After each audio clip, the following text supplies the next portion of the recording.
Halo guys, pejuang UTBK tahun 2023.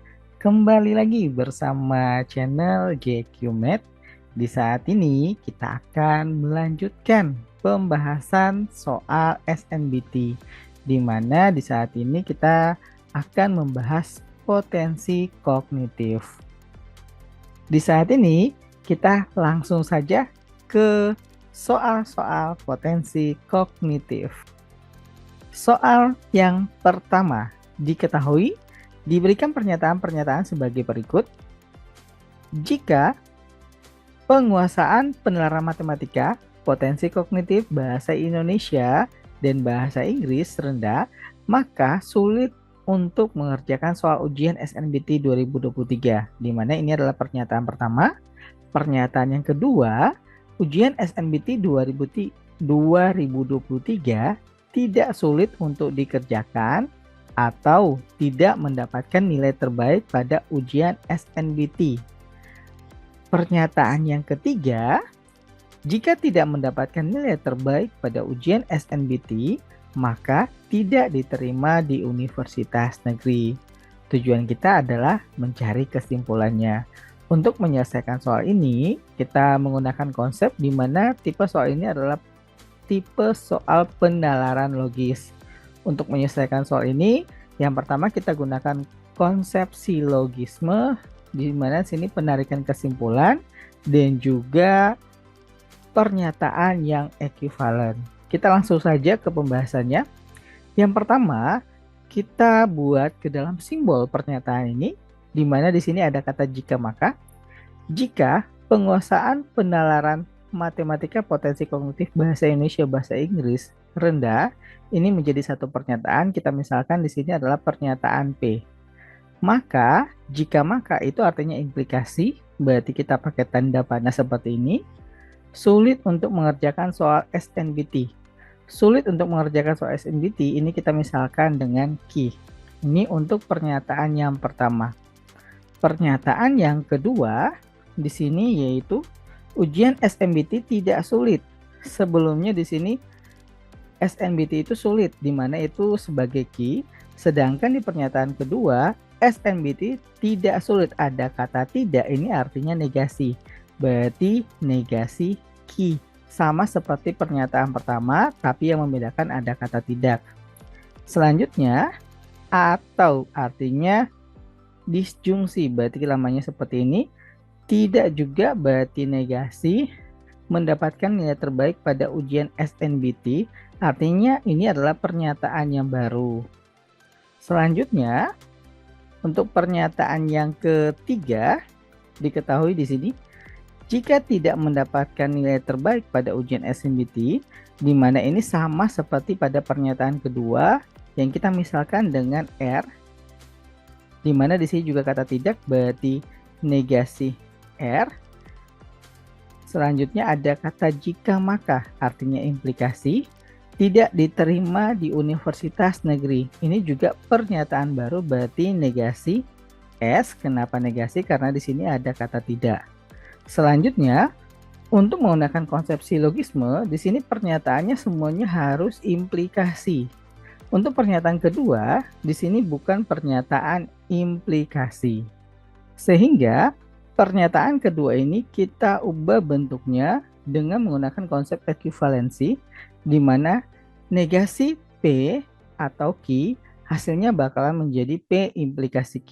Sehingga bentuk ini jika kita ubah bentuknya, ini akan menjadi bentuk Q implikasi negasi R. Untuk pernyataan yang ketiga di sini adalah negasi R implikasi negasi S. Setelah ini kita menarik kesimpulan dengan mengeliminasi simbol-simbol yang ada. Di mana simbol yang pertama di sini Q-nya sama, kita garis, negasi R-nya juga sama, negasi R-nya. Sisanya di sini atau kesimpulannya adalah P implikasi negasi S. Di mana untuk pernyataan P itu adalah jika penguasaan penalaran matematika potensi kognitif bahasa Indonesia bahasa Inggris rendah, Maka di sini negasi S-nya di sini adalah tidak diterima di universitas negeri. Dengan demikian, jawaban yang paling benar di sini adalah A. Gimana guys? Cukup mudah kan untuk soal pembukaan di saat ini? Kita lanjut ke soal yang nomor 2. Untuk soal nomor 2, diketahui di sini Dewi Siskarita Putri Ali Bagus Rio dan Andini makan bersama. Mereka duduk pada 4 meja yang berderet menempel secara berurutan. 4 mejanya bisa kita buat seperti ini. Pemisahannya seperti ini. Pada setiap meja hanya ada 2 orang duduk berhadapan, sedangkan laki-laki dan perempuan tidak boleh duduk bersebelahan. Selanjutnya, meja C terletak paling kiri. Berarti kita langsung saja menentukan letak meja C itu sebelah kiri. Berarti ini adalah meja C. Yang berikutnya, meja B terletak di antara meja A dan D. Berarti jika di sini A, maka di sini D, di sini di antaranya adalah B. Kemungkinannya jika di sini D, maka di sini A. Karena kita nggak tahu kemungkinannya di sini, petunjuknya di sini hanya B terletak di meja A dan D. Bisa A-nya di kiri atau bisa juga D-nya di kiri. Ini hanya kemungkinannya. Selanjutnya, di sini juga ada petunjuk pada soal ini. Untuk petunjuk yang pertama di sini, Rio ada di meja D yang letaknya 2 meja di kanan A. Artinya kalau 2 meja di kanan A, berarti ini D-nya kita garis, sehingga di sini posisinya adalah D. Dengan demikian di sini D-nya 2 meja di sebelah kanan A dan meja D ditempati oleh Rio. Petunjuk selanjutnya, Siska ada di meja C. Artinya di sini Siska. Siska tidak boleh di atas karena di sini petunjuknya laki-laki perempuan tidak boleh bersebelahan.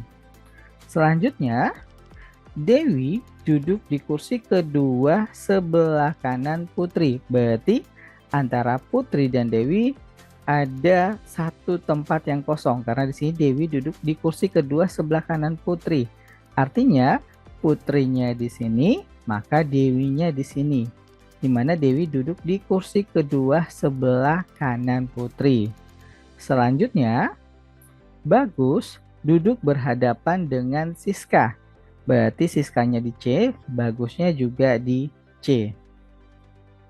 Ali tidak mau duduk di sebelah Rio. Artinya, Ali tidak mungkin duduk di tempat duduk B. Karena dia tidak mau duduk di sebelah Rio. Sehingga Alinya duduk di tempat duduk A. Maka, yang duduk tempat duduk B itu adalah Adi. Dan yang perempuannya yaitu Rita. Pada soal ini, pertanyaannya adalah siapa yang duduk berhadapan di meja B? Berdasarkan petunjuk, jawaban yang paling benar yaitu Adi dan Rita, di mana jawabannya adalah C. Oke, kita langsung saja ke soal yang berikutnya untuk soal nomor 3. Di mana untuk soal nomor 3 bacaannya atau petunjuk soalnya sama, hanya pertanyaannya yang berbeda. Karena di sini petunjuknya sama, maka kita bisa menggunakan petunjuk-petunjuk yang telah kita sederhanakan sebelumnya di soal nomor 2. Di mana petunjuknya sebagai berikut. Di sini telah diketahui tempat duduk C, A, B, D dan diduduki oleh 4 putra dan 4 putri. Pertanyaannya di sini, pernyataan manakah yang paling benar berdasarkan petunjuk yang telah kita cari atau kita sederhanakan? Untuk pilihan A, Adi duduk di sebelah Bagus. Adi duduk sebelah Bagus ini salah karena Adinya B, Bagusnya C, maka jawaban A salah. Rio dan Siska duduk berhadapan di D. Untuk D, yang duduk di sini Rio dan Dewi. Berarti jawaban B salah. C. Siska duduk di sebelah Rita. Siska itu duduknya sebelah Putri, maka jawaban C juga salah. Yang bagian D, Putri duduk di antara Rita dan Dewi. Putri di sini duduknya di antara Siska dan Rita, maka ini jawabannya adalah salah. Tanpa uji coba, maka pernyataan atau jawaban yang paling benar itu adalah E. Jika mau dibuktikan, kita bisa memperhatikan Ali dan Putri duduk berhadapan di meja A, di mana di sini Ali, di sini Putri. Sehingga untuk soal ini jawabannya adalah E. Kita masuk pada soal yang terakhir untuk pembahasan video kali ini. Untuk soal yang terakhir di sini, dalam lapangan parkir tersedia 6 tempat parkir berderetan diberi nomor 1 sampai 6. Bisa diperhatikan pemisalannya. Kita bisa buat tabel di sini, di mana di sini terdapat tempat parkir 1, 2, 3, 4, 5, 6. 5 buah motor berbeda satu sama lain, yaitu kuning, hijau, merah, biru, dan hitam akan diparkir di tempat parkir tersebut. Masing-masing menempati satu tempat dengan ketentuan sebagai berikut. Ketentuan yang pertama di sini, motor merah harus diparkir di nomor 3. Berarti di sini langsung saja merah ada di parkiran nomor 3. Selanjutnya, motor kuning harus diparkir di samping motor hitam. Artinya di sini kuning, maka di sini ada hitam. Petunjuk yang berikutnya, motor hijau tidak boleh diparkir di samping motor biru. Artinya di sini hijau, kita buat pemisalannya, tidak boleh sama dengan atau tidak boleh diparkir di samping motor biru. Pertanyaan pada soal ini, jika motor biru diparkir di nomor 1, berarti di sini biru, mana tempat parkir yang kosong? Berdasarkan dua petunjuk yang ini, maka kita analisis di sini. Yang pertama, hijau tidak mau berdekatan dengan biru. Kemungkinannya hijau posisinya ada di sini. Karena di sini hijau tidak boleh berdekatan dengan yang biru. Tidak mungkin hijau posisinya di kedua karena berdasarkan petunjuk. Selanjutnya, 5, 6 ini khusus buat parkiran kuning dan hitam karena mereka berdua di sini selalu berdekatan. Berarti di sini kuning dan di sini hitam. Dengan demikian, tempat parkir yang kosong di sini adalah tempat parkir nomor 2 dan jawaban yang paling benar adalah E. Oke guys, demikian pembahasan video kita kali ini. Semoga apa yang kita bahas hari ini bisa bermanfaat buat teman-teman dalam berjuang di SNBT 2023. Dan semoga teman-teman meraih cita-cita yang diimpikan. Demikian video dari channel Jackie Math. Dan buat teman-teman, jangan lupa untuk subscribe, di like, di komen, dan jangan lupa di share. Sekian dan terima kasih.